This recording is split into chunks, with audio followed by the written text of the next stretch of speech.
I'm Shane Nyland, and my co host is Blake Musser. And these stories you're about to hear are from Weapons Company, 2nd Battalion, 4th Marines, 1st Marine Division, about the events surrounding and directly from the mouths of the people who were in Ramadi 2004.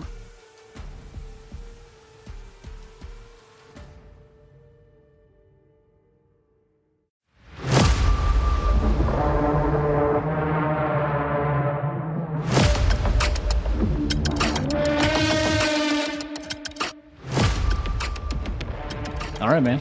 Let's tell everybody who you are. All right. I'm Lew Layton. I was a corporal when we first got to Iraq back in 2004. And I'm living in Las Vegas now and happy to be here with you two. Nice, man. And you were with Sledgehammer or Rainmaker? Which I one? was with Rainmaker, yeah, 81's platoon, but the section was Rainmaker. Nice. And you picked up sergeant while we were over there, yeah? I did. I got promoted to sergeant while we were there. Nice, man. Cool. Yeah, so I don't remember exactly when, but I think April, May timeframe. Cool. I was going to say, I'm pretty sure it was shortly after, it was mid-April, if I'm remembering correctly. Yeah, I think you're right. Nice.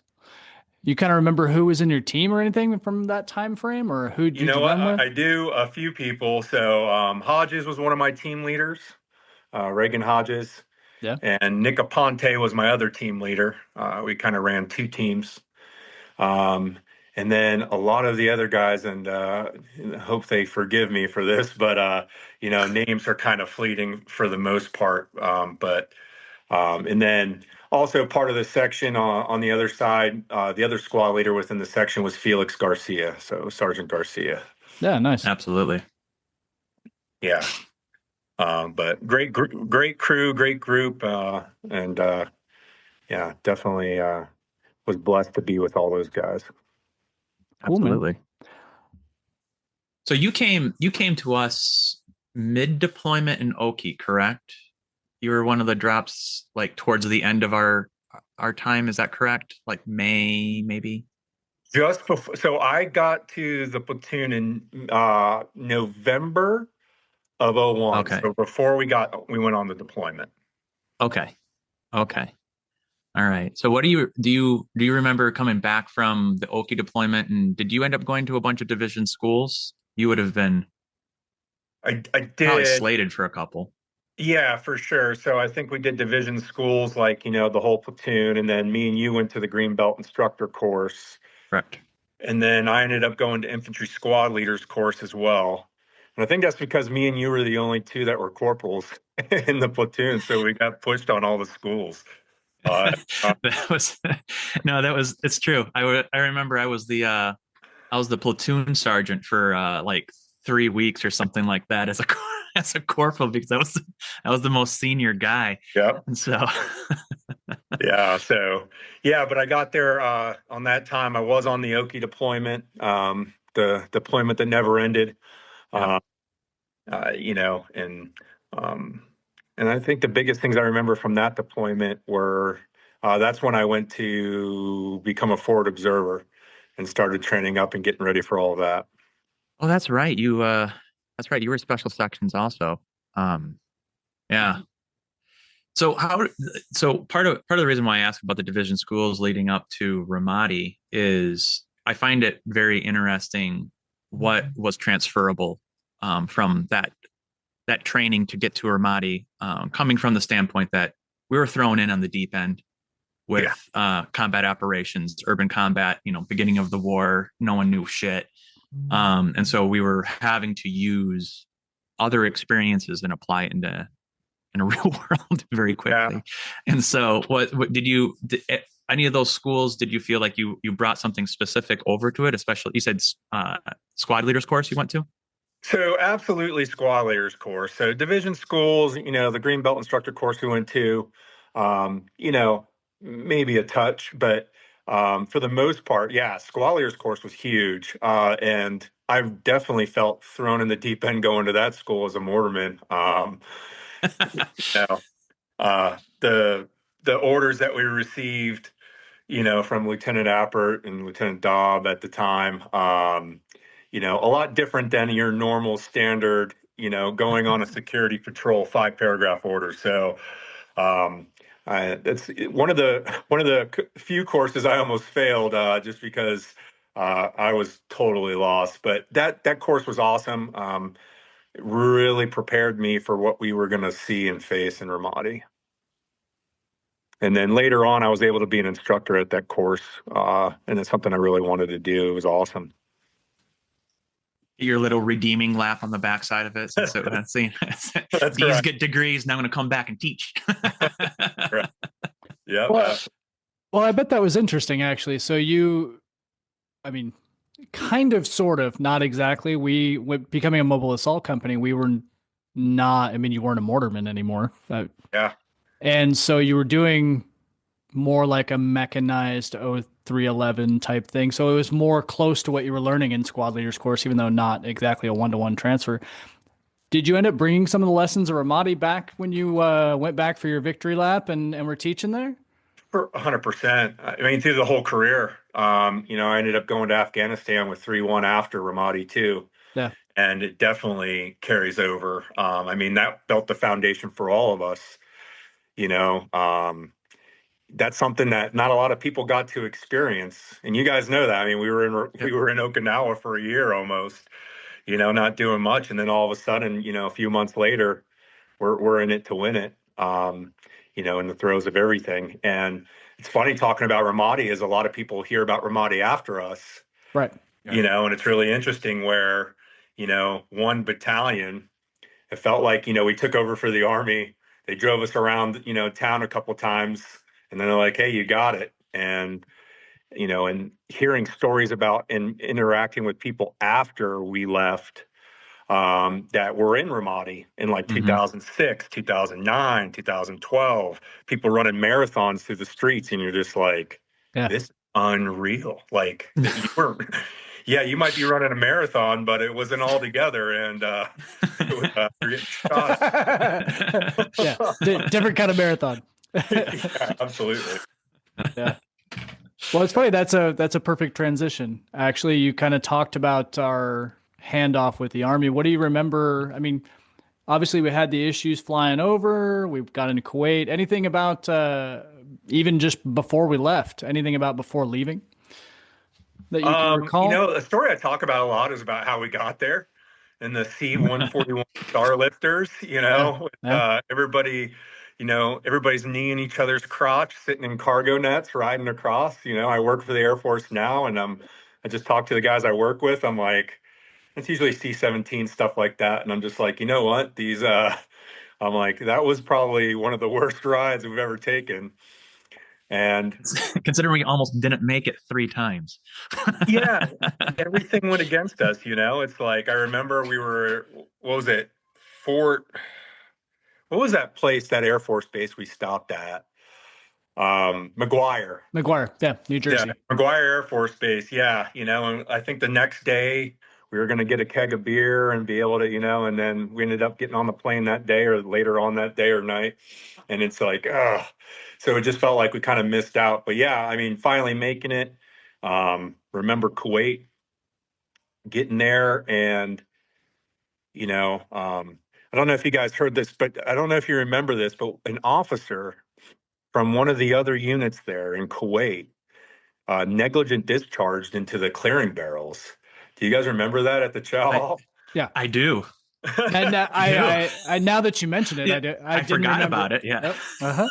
Yeah, and I thought it was Sergeant Major Cook that ended up stopping her, but I can't remember. It might not have been him, but I remember her shooting one to the clearing barrel, kind of looking at the weapon, racking it, and shooting again because she still had her magazine in. It's just kind of funny. It's a story that I've definitely told when it comes to weapon safety and making sure things are clear. So that's how you use a clearing barrel, right? You're supposed to just keep shooting until it stops. That is its purpose, right? I mean, it would eventually been cleared. That's right. But I remember Kuwait. It was just, it's kind of surreal. I think you guys had a little bit more time in the Marine Corps, but we were all relatively short in the Marine Corps. 100%. And now, yeah, we're in Kuwait. I remember some of the training we did with the Brits. Yep. Hey, this is what, this is, talking about IEDs and nobody really knowing what those were at all. Um, and, I can't even remember how long we were there. I know we weren't there super long, wasn't super short, but, just going through and getting in that preparation phase before we went in. Yeah. There's a couple of us will tell stories, and one of my favorite memories over there was how much stuff we acquisitioned for ourselves from other people that were there that were not 2-4, Yep. and making sure that we were as well supplied as possible before we crossed the LOD. Yeah, I've told 1,000 stories about Master Guns Meraki. Definitely one of my Marine Corps heroes. That man was very good at doing that. Yeah, no, hilarious. Yeah, I know this jumping back and forth, but on that note, right? I remember we went to Fallujah, and I think I can't remember how many of us, but we went with Master Guns Meraki, and I remember he saw an Air Force up armored Humvee. And you guys know that those were hard to come by and very coveted. So, but I remember him calling me over, and he always called me Lew 3 because I'm Lew Layton the third. And I just remember him calling me over, and he's like, Lew 3, get that Humvee coming with us, And I'm like, Gunny, I don't know know how to drive a Humvee, And he's like, I don't have my license. He's like, shut up, get the Humvee and get in. And so it was, so we ended up grabbing the Humvee and bringing it with us. But that's one of my favorite like acquisition stories. And I've told a million stories about Master Guns Meraki. But yeah, no, we were able to make a lot happen with very little, and we were very good at that. I won't tell the whole story, but let's just say there's a similar situation with a double radio mount rack for a vehicle. I remember that too. we needed one, and I was not told, but was definitely informed that we were missing one, and it would be good to have a second one. Yeah. And mission was accomplished. Yeah, I remember that. That's hilarious. So did you end up driving up in the convoy up, or were you part of the crew that came up later? I came up later. I flew in. Okay. Do you remember much of that one? So it gets mixed up between my entrance into Afghanistan and everything else. But I remember just, the big things I remember, and since I can't separate, I'm just going to, tell it. But like, just bouncing plane to plane, and then, just doing these crazy circles coming in is really the only thing I kind of remember about it. And then the long convoy meeting up with the guys that did drive in and bringing us into Ramadi. So, I don't remember. Do you have any like first memories of first impressions coming into Ramadi or Hurricane Point or anything like that? Seeing our lovely living conditions for the first time? Yeah, no. I remember it was kind of just surreal, right? I think that's basically, the second time. I mean, we were all in Oki. And so, yeah. But, second country I've been in my entire life. Maybe reminded me of 29 Palms. I'm like, okay, so, we're in the desert, but we're on these rivers. Hurricane Point and seeing the palace and everything, it was a bit surreal. But at that point, it was just, I think the biggest thing for me is, you do all this training for combat. And we got, an abbreviated version, SASO, over at the March Air Force Base. Yeah. Doing all that stuff. And you're just like, oh, wow. And we're just kind of getting this crash course. And none of us are really supposed to be, walking around patrolling, doing all that. So, but luckily I got some experience at squad leaders. But, it's one of those things where it's like, when does this really start? It's like, what's that transition like? Should someone ring a bell?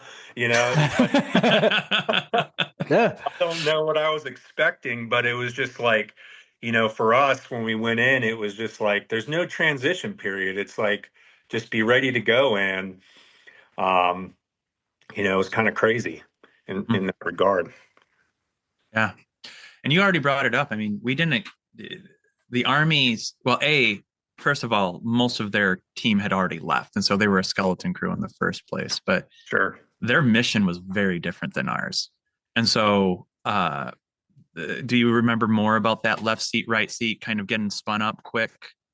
And I'm sure Lieutenant Dobb and, Staff Sergeant Cook at the time had, some other experiences, and maybe other people did, but I remember taking one ride with them, just going around the outskirts. I'm in the back of a Bradley. I see nothing. And like, I remember we get back, they all slap hands. They're like, all right, awesome. They're leaving. And I'm like, Dad, I don't think that did much for me. So Yeah.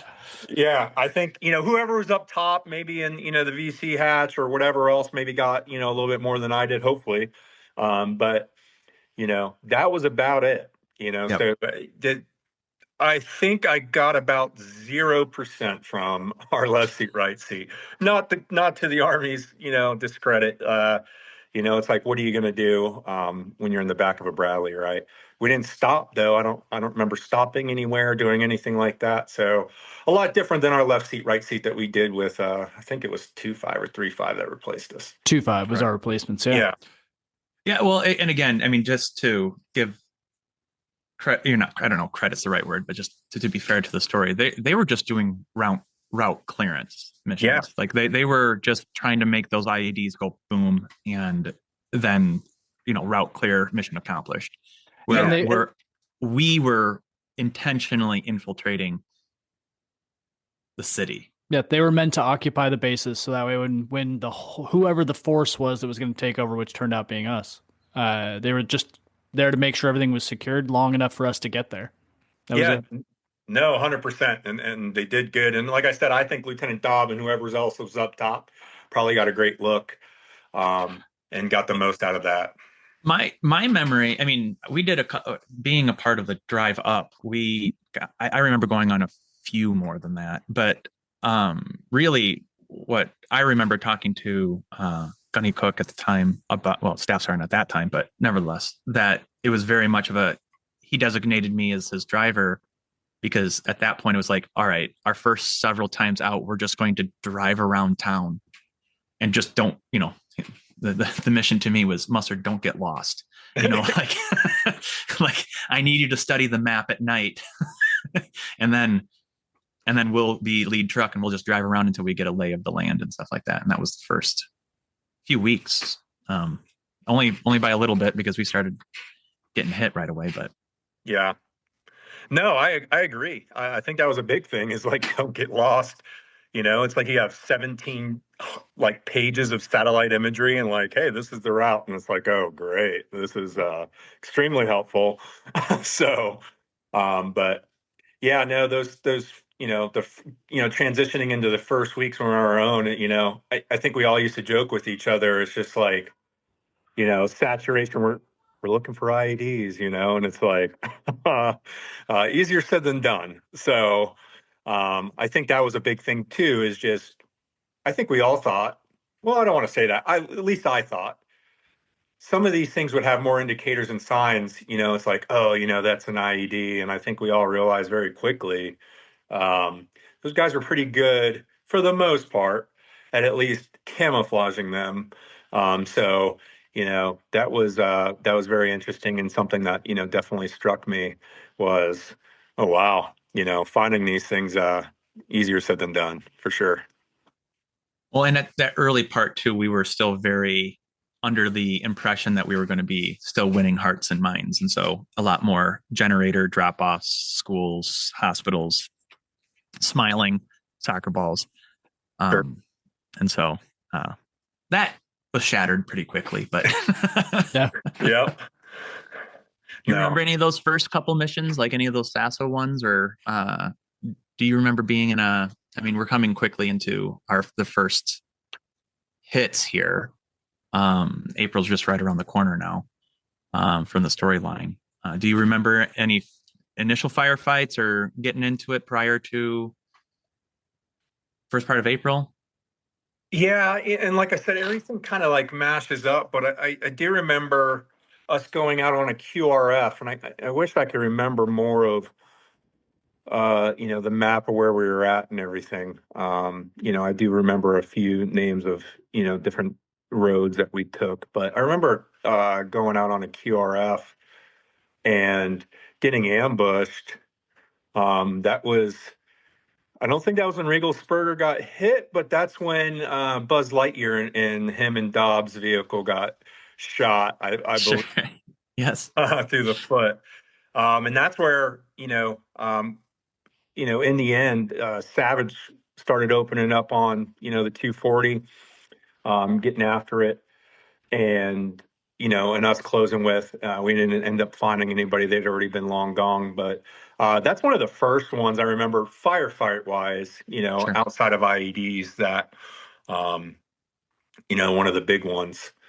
And like I said, unfortunately, like timelines kind of mesh in like inner you know combined together for me. But that's one of the first ones I remember. And I just remember um, zero hesitation from Savage. I remember trying to figure out where the heck these guys were. Um, and that ended up being a big problem. And, then obviously during our time in Ramadi, and then, after that too, a lot of the times, because they weren't trying to get in decisive engagements with us because they knew that wasn't smart. So, Right. good on them for that. But, I remember, and this is kind of outside of that, but I remember my vehicle had a half door, the Mhm. half canvas door in the beginning, right? And Right. Yeah. um, and I remember a talk before we went where Captain Weiler was talking about he was worried about mobility in and out of the vehicles and taking off the doors Hmm. completely. And Uh-huh. that was Gunny Markey jumping in and like, hey, you know, I don't know if that's a great idea. Even though they didn't offer much protection regardless, right? But I remember just because afterwards, I remember looking back on our time and I was like, I remember when I had a half door and my arm was hanging over it, just driving through the city in the very beginning. And it's Hmm. like, wow, like how things changed Yeah. drastically. Well, here, let me throw a couple dates at you to jog your memory of some of the early stuff, because I think the ambush you're talking about actually happened in April, if I'm remembering the retelling. Yeah. A couple things in March that might sound familiar to you, because I know your platoon was on it. March 20th was when the bike IED went off and Worth was wounded, Yeah. and Nope. then I remember that. yeah. But if you happen to remember anything, please go ahead and jump in. I don't remember too much about that. I'm trying to think of the details on that. Well, that Uh, was technically our section. So, It, I mean, it was. it was Sledgehammer that got it was Sledgehammer that got Yeah. hit. So The you only guys would have been. We were on day taskable, so you probably were night QRF if I yeah, remember our probably. Yeah. sequence right. Yeah, the only So reason why I mentioned it is because it was, member of your 81s. platoon. Yeah, member of Yeah. your platoon, you might have remembered. And then the one 2 days later, you guys actually responded to one of our, I think, the first KIA in the battalion, or maybe, yeah, I think it was the first KIA in the battalion, was Fox Company. It was Lance Corporal Dang. He got killed by a RPG, and you guys were on the QRF response and cleared those vehicles and everything. I don't know if you remember that, but that was a nighttime RPG shot that ended up killing. Dang was an engineer that was attached to Fox, I believe. Okay. I don't remember if I was when responding to that, and I can't remember his name, of course, because my mind. But we had a guy get injured on an IED going out to do something in Rainmaker, and I had to take him back to Junction City. Okay. And I'll talk about that. Yeah. Because I made a lot of mistakes that I learned from and carried on. But We all uh, did. we all did. yeah, and it's serious. I feel like a serious disservice. I can't remember his name. I remember his face like it was yesterday. But We hit an IED. It was nighttime. We were going out. We were over, just outside of Fox Company's AO or within it. And we were over on that side of town, and we hit an IED, and one of the guys got peppered with a bunch of shrapnel, and that was like my first time seeing, one of our guys injured. Yeah. And so, I kind of, for me, it was like, oh gosh, we got to get this guy out of here, Mm-hmm. And so we went up, and Lieutenant Dobbs like, hey, get him back to Junction City. So I took two vehicles, and we start driving back, and there's a ton of traffic. It's like bumper to bumper. So it wasn't super late at night or anything. Mm-hmm. And so I decided to drive down the wrong side of the road, thinking that it's going to be quicker. So we're honking the horn, flashing lights, we're driving down, and then boom, we get in an accident, right? And so I think I ended up leaving maybe McNaughton and Oh, Hersher. Oh, yes. There No, by- okay. Oh, Now the story. Yep. Okay, go ahead. yeah. yeah. So I was like, well, I just, I'm kind of freaking out at that point, and I'm like, you know what, I got to get this guy to Junction City. And so I end up leaving them there, and I'm like, hey, just keep people away. If they get too close, do what you got to do. I'm going to go to Junction City. I'll call Hurricane Point. We'll get somebody there to come get you. And so we finish. So I leave them. We get them to the, I jumped in the high back, get them over there.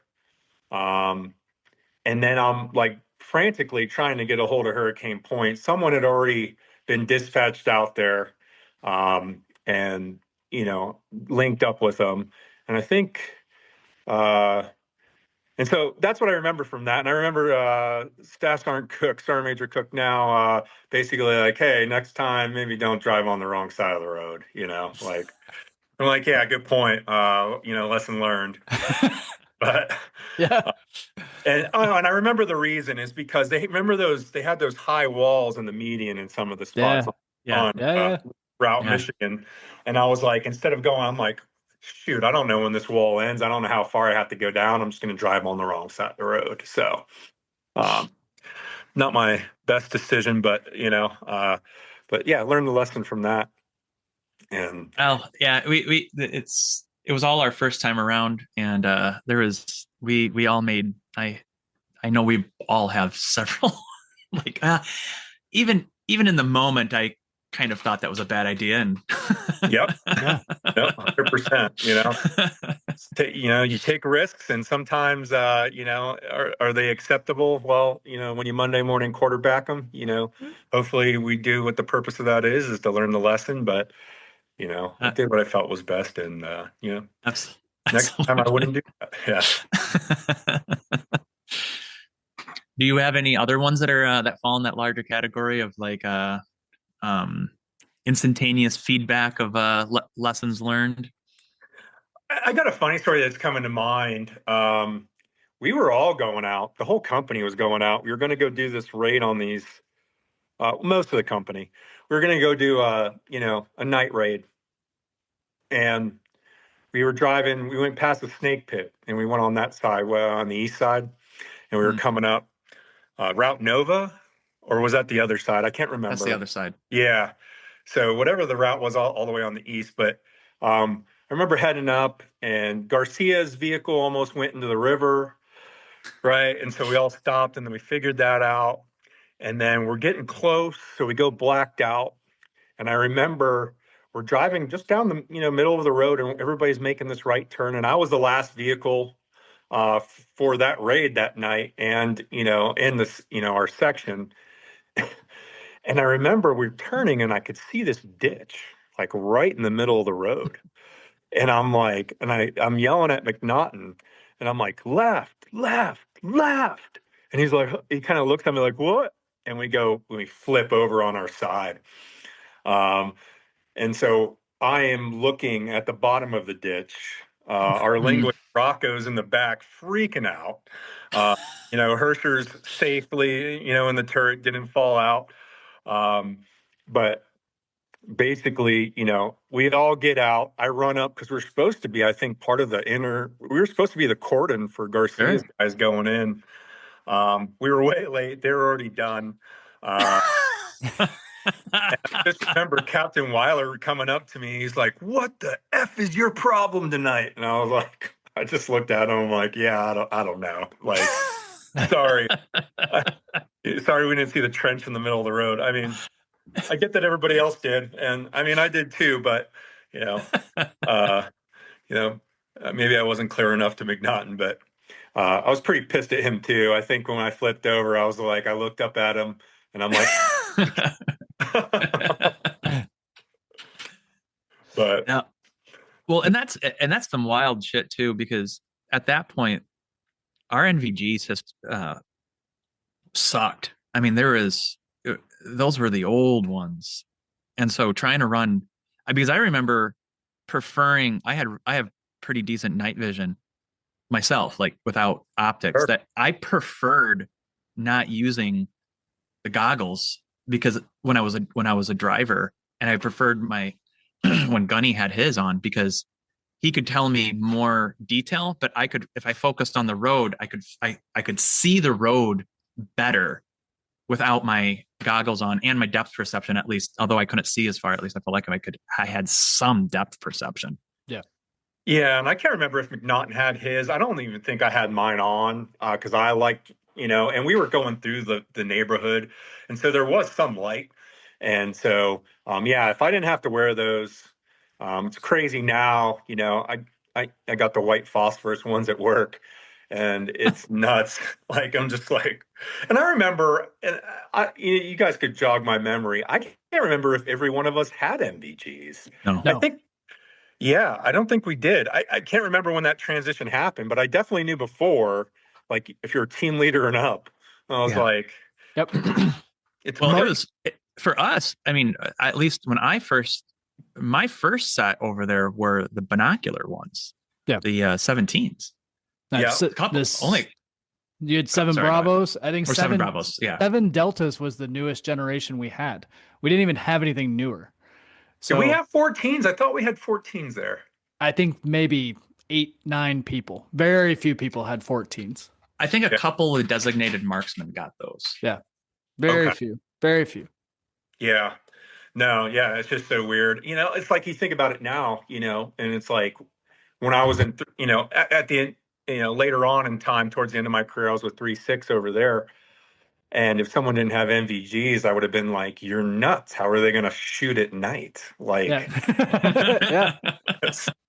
like we don't have pack 15s or 16s. Like, how are we going to do this accurately? This is, we were like, sometimes, I look at us, it's like we're welding armor to Humvees and, we're getting RCOs when we first get there, ACOGs, I think we called them at the time. But, it's like we were the bad news bears of combat and, but making it happen. So it's like I said, best of times and worst of times, it's like we dealt with adversity well and we made good things happen, which just a testament to everybody we got to work with.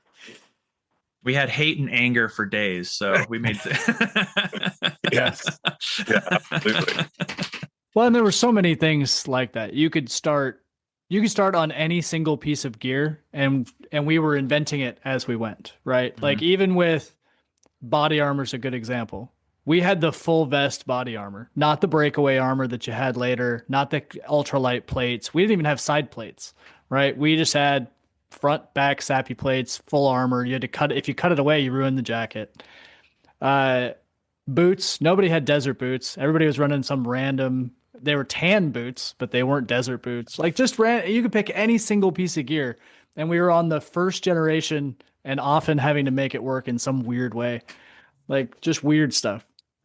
Yeah. Lou, do you remember? Wasn't it a Ponte that figured out how to make the 3-point sling out of the extra Molly gear straps so everybody could have a 3-point sling? and then It he like gave a probably, class on like how you know what? I don't remember that, but it probably was. Aponte was very crafty. You know, one of the stories I remember from there is he was making benches for the high backs so that people didn't have to sit on the ground. Yeah. uh-huh. And I remember I was in the hooch and he was out there doing it and knocking it out. And I remember hearing something. And I go out there and Hodges is on top of Aponte and I pull Hodges off. I'm like, what are you doing? You know, and Aponte's like, well, Hodges, you know, I've been doing these benches. Hodges comes out and says they need to be 3 inches higher or whatever it was. And, you know, and Ponte told him to screw off. Like, dude, you're out of your mind. And I remember that. It was funny.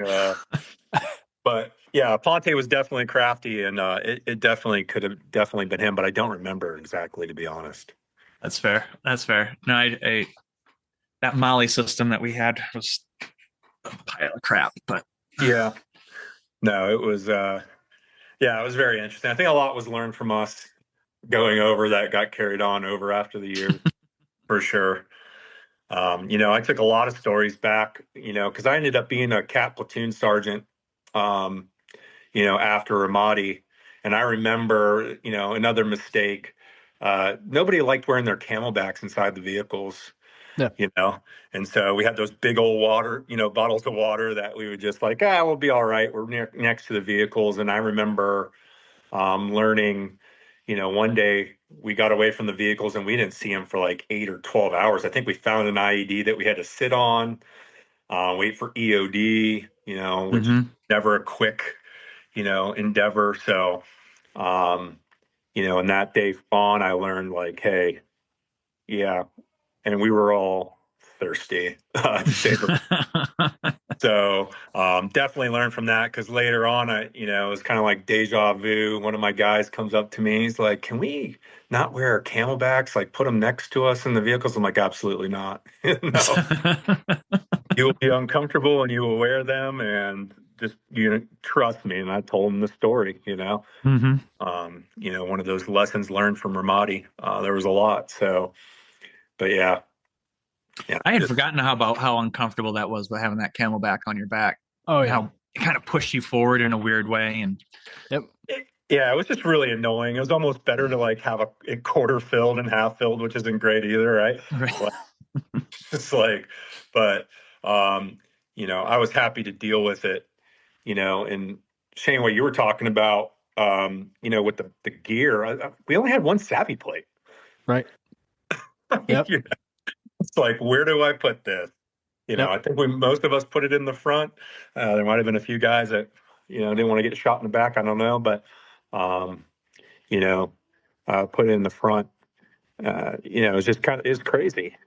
Yeah. It's crazy. I remember we went to support somebody, and this might have been in April, just talking about the sappy plates. But I remember we were kind of like on the corners of this road behind these two buildings, and we're interspersed. And I want to say it was Golf Company that we were with. And we reacted out there, and there was a guy, he was running across coming over to our side, and he got shot right in the sappy. Mm-hmm. We thought he was dead. I ran over and I grabbed him by that handle on his flak, and I dragged him back to the corner. And then, like, opening his flak, he's like, I'm shot. I'm shot. I'm like, where? You know, and I'm looking, feeling his back. And I was like, where did this guy get shot? And you know, sap plate worked. I wish we had two, actually four. It would have been nice Yeah. on the sides too.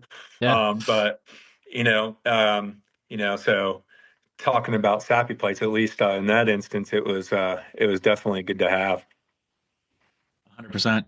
No, we got lucky that, luck is not the right word. It's just the nature of the beast, but the enemy was also new at this. And so there's, you know, as we all know, like the people that we were fighting in April, May timeframe were decidedly different than the ones that came later. That more sustained, accurate fire where they kind of wanted to go toe to toe. Thank God happened later, Right. because we would not have been we still got chewed up pretty good, but god damn, it would have been worse. Yeah, just think about those IEDs, how many blew the wrong way, Yep. Too right? deep. Too deep, we got lucky quite a bit, and I saw a little bit of it when we did the left seat, right seat as we were transitioning it out. Yeah. Yeah. Like the day we were leaving to go to Junction City with the left seat and right seat, I think it was me, Garcia, a few others from, I can't remember who from Sledgehammer, but, a few of us stayed back to left seat, right seat with them. That would have And been I think me, that, Diaz, Reeves. yeah, and I think checkpoint 295 got taken over. I just remember seeing them shooting small rockets and everything else from Snake Pit as we were driving the 3-minute ride to Junction City. And I was like, this is like the worst time to leave. I'm like, this is ridiculous. Like, if any time they needed us, it's like, but, nature of the beast. And you're right, they got a lot smarter. Why not attack when they knew we were transitioning? I believe. I knew that Well, they were. we got pulled out because our higher command refused to have us get killed due to their inability to make good decisions. Because so many of us I had gotten wounded the day before. Diaz had gotten his leg broken in that mortar fire. Yeah. I think there was several other of us that were walking wounded too, from just those like 2-3 days. Sure. And our higher command was like, "Fuck this." Yeah, I remember we were coming back from what was the place up north at the end? Dolphin Combat Outpost. Yeah, so we were at the outpost coming back. It was night, and I was following behind a 7-ton. It was a big thing, left seat, right seat, and they hooked a right on Apple. Everybody went around the traffic circle and kept going straight, and I was like, oh gosh, and so we ended up chasing them down. And we're like, hey, I'm just like, hey, man, this is not a good area to be, especially just us. I'm like, so, we hit Nova and slammed down south and, got out of there. And I remember when we got back to, and it wasn't, I don't think it was 2-5 proper. It was maybe some of their support with logistics, or maybe it was a supply officer. I can't remember. But I remember getting up, climbing up in the top of the 7-ton. And I was like, what the hell are you doing? Like, you didn't see everybody else going that way? And they just kind of looked at me, and Lieutenant Wells came out and he's like, hey, Layton, go to your hooch, like, what like, why are you yelling at people? But I was just like, yeah, but we had already been there. We were in it to win it. We knew what the deal was, and they weren't, so there's going to be mistakes had. And we made, I've already talked about a couple that I made. So, understandable looking back, hindsight's 2020, but, it's just one of those funny things that, will always be with me, running around, and I don't know if you guys remember when Fox Company lost that corpsman? Which one? Oh, go ahead. I remember us coming back, and there was these guys patrolling, and then like maybe a minute or two later, I see this other guy, and I'm like, maybe he's like rear guard or something. And I think it was at that point, he wasn't too far back, but they got way ahead of him. And I just remember hearing about it, where a corpsman got separated from because he fell asleep during a short security halt. Maybe that wasn't so short, but like, there's a lot of crazy things, and people think, it's interesting now. People are like, oh, this friendly fire, or, leaving people. Hey, it's not as easy as you think, right.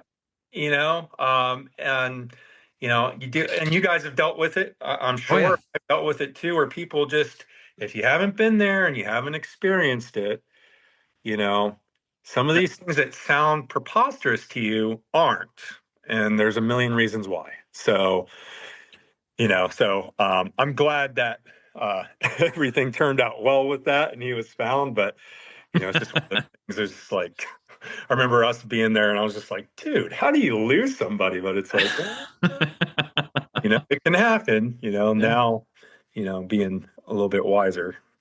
But just funny. Yeah.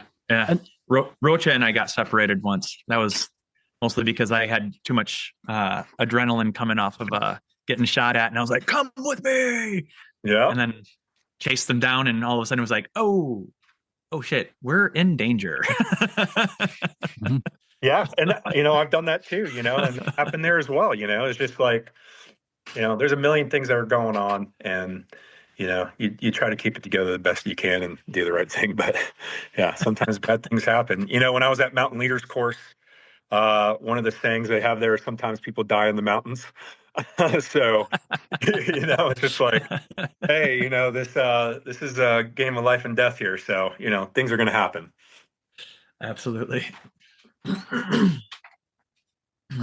Well, you kind of touched on it. Anything specifically stand out to you from April 6th, 7th, 10th? Those are the big Battle of Ramadi days. You talked a little about the ambush specifically with Savage returning fire, and I know Yep. I'm quite certain that was on the 6th, since you guys were, I think, second out the gate right after map 3 and going to respond to and reinforce Golf Company, who was kind of split up across the south of the city. Yeah, and I'm just kind of rapid fire here as I go through my mind, Totally some of the fine. things I remember, um, you know, on one of them, and some of these are just kind of little quips that, pop up, but I remember Leylong, um, we had two corners, and it might have been that day that Golf Company, that guy got shot in the Sappies. Mm-hmm. But we ended up trying to close a distance, right? So I told Leylong and someone else to get on the other side. Hey, just get up on the roofs and let's just start leapfrogging each other and seeing how far we could get. And Leylong, I remember, called me on the PRR, which again, I think we had four of per section, maybe. There Yeah. wasn't a lot of those to go around, so that Yeah. was great. But I Line of remember sight of calling, 20 feet. and I got a funny story on that too. But I remember Leylong, he's like, Sergeant, it was Corporal Sergeant, whatever it was. He's like, Layton, there's tar up here, I'm like, whatever, bro. Like, I don't care if there's tar, go. And I remember them coming down and just being black, from I don't know what they were doing up there. But ended up just chasing them as far as we could, making our way down that road. And then again, I remember that specifically. I think it was that same day too. I remember, and I can't remember before or after these instances, but I remember standing there and you hear this shot, and I remember seeing this RPG hit and skip and go down the road past us, and I was just like, whoa. And I can't even remember if it blew up or not, but I remember just seeing it skip down the road, and I'm just like, oh, geez, you know, uh, uh, you know, kind of just crazy. Um, so I remember that. I remember, and it might be part of those 3 days, but I remember we were chasing a guy, and we thought, if you remember the compound walls, Yeah. some of them, if they had like a store, a little shop, right? That store would be part of that compound wall out, away from their house. Yeah. Uh-huh. And we saw this guy get up there on top of one, and we're like, and Garcia's like, "Hey, get the AT4," and I'm like, "Okay." And for us, we just zip tied him to the top next to the turret, So I cut it off, I bring it over, I give it to Garcia. He's like, "No, you shoot it." I'm like, oh man, it's been a hot minute since I shot one of these. But figured it out. I remember, and I didn't have ear pro, but I remember, hitting it, telling my guys to go and clear the building. He wasn't there, but I just remember that was kind of funny because like me and Garcia were kind of like, well, you shoot it, you shoot it, you shoot it, and it was just like, all right, man. But it was just one of those funny instances. Nothing like reading instructions under fire. Yes. Yeah. Rotating it slowly, being like, okay, and then disengage, slide forward. Yeah, I was just like, all right, yeah, and it's a super simple process, right? But it's just one of those things I remember. I also remember, I can't remember what road it was, but I remember this. It was the day that we ended up closing with, and getting real close and getting within 50 meters, getting shot at, and Hodges engaging. I think Hodges and maybe many others. I'll tell the story and what I remember of it. But I think it was Golf Company who we ended up linking up with. Okay. And we were heading east to west, right? And we were heading towards the river, and it was very confusing. We didn't know where anybody was. And I remember us just we got to a building, and us and Garcia went one way, we went another, and we were going to just meet up at the river eventually and just kind of parallel each other. So we get up on top of this building, and beforehand, so we're going through, and I don't remember if you guys remember it like this, but the outskirts of Ramadi kind of reminded me of what would Vietnam would look like, like sure. rice paddies. Yeah. Sure. I never thought of it that way, but you're right. No, and there was some heavily jungle, like not jungle, but heavily foliaged areas with these palm trees and shit. And it was, I agree. Very, very Vietnam-esque. Yeah, it was. So we were kind of one of those areas, and we started getting shot at from this building. And and it's just so funny looking back on it now, but I remember being back there, and all my guys are behind trees and taking cover.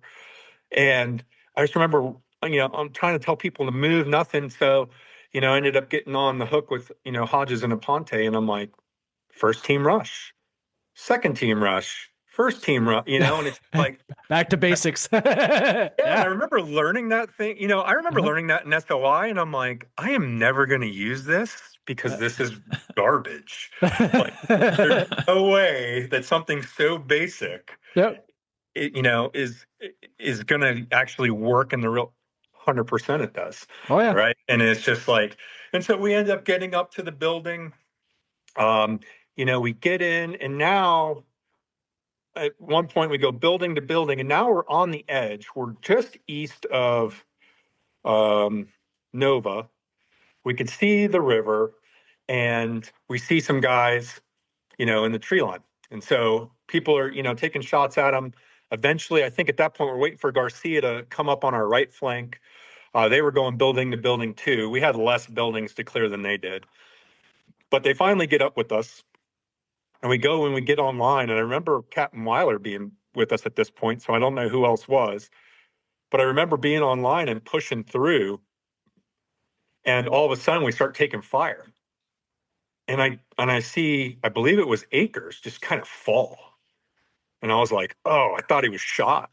So I run and I jump on top of him. And at that same point, Hodges and whoever was with him, I think had, cleared through and got those two guys that were there, in the foliage. But I remember I was just like, I thought Akers was dead. And I was like, I get up, and I'm like, I flip him over. And I'm like looking, and I'm like, and he opens his eyes. I'm like, are you okay? And he's like, yeah, I'm okay, And it's one of those things you guys probably remember, but remember when we were going through SOI and maybe some of the stuff we did in our platoons, but if you get ambushed within 50 meters, you're supposed to assault through, right? Yeah. I stopped teaching that after that, right? I was just like, hey, if you can assault through, great. I don't care. Just get down, find some cover and start shooting. Yeah.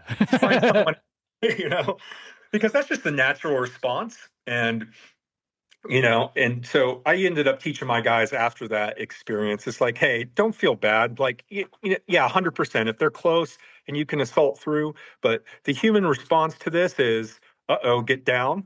And that's fine. Just if you do that, try to find where they're at, return fire.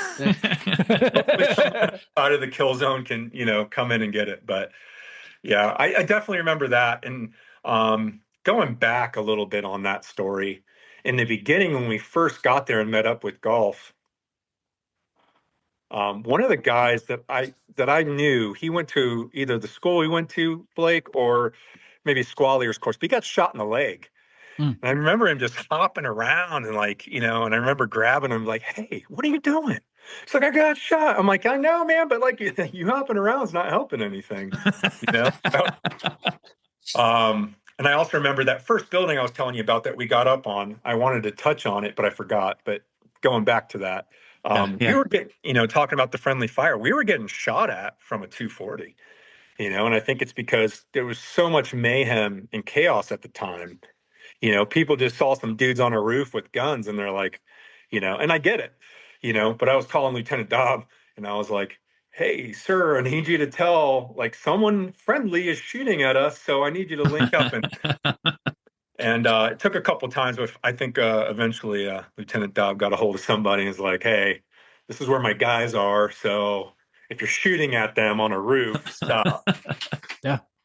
I got shot at so many times by friendly fire. I kept 2 Red Star clusters in my pocket, my cargo pocket at all times, Yeah. because of that, because it happened too many times. And so by like the second time, I was like, okay, I'm just gonna have these because I'm cranking them off all the time anyway. Yeah. No, I remember that. I remember another instance when Hersher opened up with the Mark 19 on somebody. We thought they were bad guys. We were already Yeah, getting shot at. yeah, And then we see, violet smoke. And I'm like, Hersher, cease fire. I don't yeah. think the bad guys have Nope. smoke. So, Yeah. um, but yeah, it's like, when you're in the heat of it, like, so not upset at anybody, but it's just one of those things you talk about now. And it's just like, Yeah. man, we made it through, we made it through quite a bit. We did. It sounded like you maybe had a little bit more of a story on one of the inter squad radio. Yeah. So General Mattis came to Hurricane Point, Yeah. Mm-hmm. and we're all talking with them, and I think it was just us at the time. I think all the rest of you guys were out or something, so we got called over there, and it's like the colonel, 10th Dob, all of us, and in Rainmaker, and we're just talking with him. And he's like, at the end, he's like, what do you guys need? I'm like, sir, well, we could use some more of these PRRs, these personal role radios. I've only got 4 in my squad.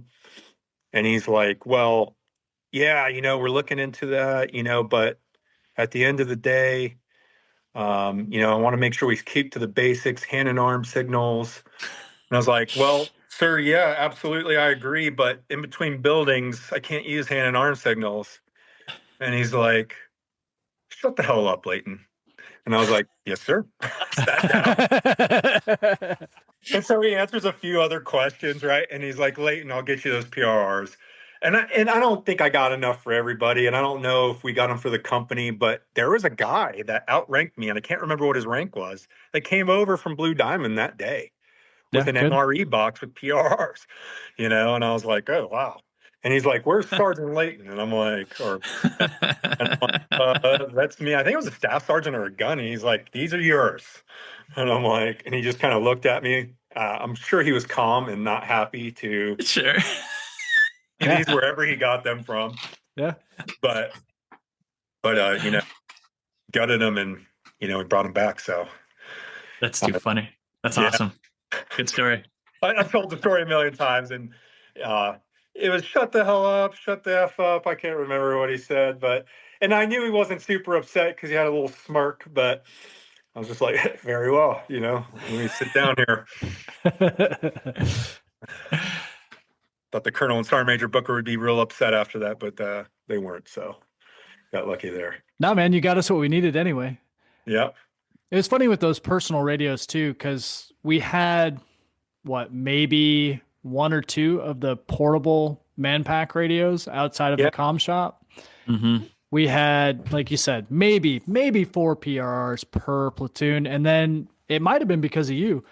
It was like May or June. We got the ICOM radios, those little black radios, and we had a bunch of those, and those were fantastic because they would go like a couple of miles. Like if you could be separated by a distance, and they would actually work. And then for some reason, and this was around the time we picked up those shitty Warlock systems, yeah, that they were like, oh no, those ICOMs are setting off IEDs, and I was like, I'm pushing this button, not a damn thing's happening. You're fucking lying. Like I just did not believe it. Out of the actual technology we were pulling out of the IEDs we were recovering, that didn't make any sense. But it, the comm challenges were insane. Mm-hmm. yeah. I remember you talking about the IEDs and the Warlock. I just came to mind. Remember, was it Spooky? Oh yeah. super hercs that flew around, and they're like, hey, they just blasted, all their radio signals to blow up IEDs. You're good. And I'm like, and at first, like, hey, that's comforting. And then afterwards, you're like, no, man, that's not working. Right. We would be out there. I remember being specifically out on the observation post that was out at the cemetery way late at night. And we were not even up on top. We were down below, so that way we weren't skylining ourselves somewhat, just in case. I don't know. And they said the same thing. Spooky's coming over. We heard no explosions. I was like, okay. You jammed someone's TV signal, probably. I don't think anything happened. Yeah, no, I was always super hopeful, but yeah. And it's funny you say that, Shane, because like now I remember, yeah, we were actually out doing things. It's not, like, hey, I don't know if they told us to hold in place, but that would be probably smart to do, right? Right. Push off a roadway so that, if it does work. Probably not. They're probably just like, we're going to do what we want to do. Well, now that you talk about that, I'm going to pick your brain because I feel like everybody has one of these stories. Do you have any near misses where you like walked over an IED or you drove right past one and went off right after you went by or something like that? I could think of, there was a couple that blew up pretty close. But this is kind of funny too. I think there's a little bit of humor in most things that we went through, but we were driving and we had an IED like maybe below, and if it wasn't on Michigan, it was close to it. And it blew like 50 meters. Didn't affect anybody. We kept driving except for our vehicle because we were the closest, so we stopped. McNaughton got out and started treating people, locals that were injured, and then, but the rest of the section's gone. Lieutenant Dobb and everybody else is gone, and we just get hit an IED, and like, not a good, I don't know if there was a good area in Ramadi, but at least at the time, but I was like, and so get everything cleared off, vehicle's good, and so I'm like, McNaughton, like, what are you doing? He's like, oh, I'm just treating. I'm like, well, let's go, man, because we're the only ones out here, brother, and I don't want to. I don't want to fight all by ourselves. I'm like, let's go. And so, he finished up and he got in and we pushed through. So that's one of them, near miss. The second one that I could think of is the same day where the guy got shot in the leg. We were up on the roof catching friendly fire.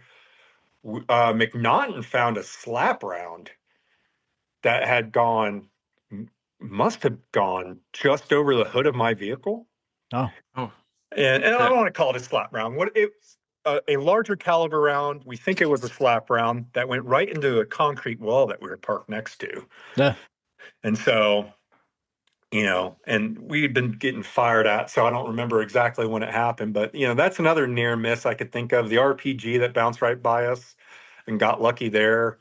I think, and just like you said, Shannon, I think we all had a lot of near misses. Oh yeah. Yeah. IEDs blowing the wrong way. I remember that. I remember Blake's and just going into it. I remember your section, Blake. We came out and responded to help you guys out. You guys hit like 3 IEDs in a row. It was ridiculous. It was like you hit one, nothing happened, but we responded anyway. And then you're like, okay, you guys kept driving. We were going to leave. And then you hit another one. So we ended up following you all the way out until I think you got past the outpost. So no. So yeah. Yes. What that was it was the time that we were going out to the memorial service for the pilot that got killed. The Hilo pilot got killed. And we were going to go to the memorial service because he got killed supporting us. And we were escorting Lieutenant Wells out there, and we were like trying to make a service, and so we just kept getting hit. And finally, I think it was like on the second one where we didn't even stop. It was just kind of like, pow! Is everybody okay? Yep. And then we just called it in, and then we got pow hit again, and it just kept going, and we just called it all in, and you guys had to respond to it. Yeah, we just followed you. I was just like, we might as well just all go now. Like, If you like what you've heard, this is a multi-part episode. Make sure you listen to the rest of the story.